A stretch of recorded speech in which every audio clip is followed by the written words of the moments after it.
প্রধান উপদেষ্টা ডক্টর মোহাম্মদ ইউনূসকে নিয়ে ফেসবুকে বিতর্কিত পোস্ট করে ওএসডিও পরে বরখাস্ত হওয়া লালমনিরহাট জেলা প্রশাসনের নির্বাহী ম্যাজিস্ট্রেট তাফসীর তাবাসসুম উর্মি নিজের অবস্থান স্পষ্ট করেছেন, কথা বলেছেন গণমাধ্যমের সঙ্গে।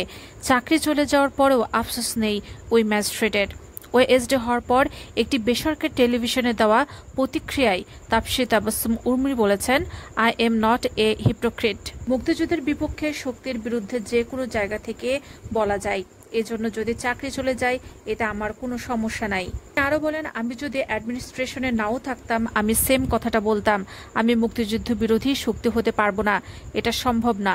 যখন যে গভর্নমেন্ট আসবে দুই ধরনের কন্ট্রাক্টরের কথা বলবে, একজন মুক্তিযুদ্ধের পক্ষে কথা বলবে, আরেকজন মুক্তিযুদ্ধের বিরুদ্ধে কথা বলবে।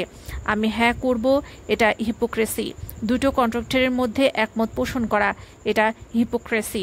নিজেকে মুক্তিযুদ্ধের সপক্ষের শক্তি উল্লেখ করে উর্মি বলেন, আমি যদি দেখি কেউ মুক্তিযুদ্ধকে মুছে ফেলতে চায় আমি তার বিপক্ষে কথা বলবো।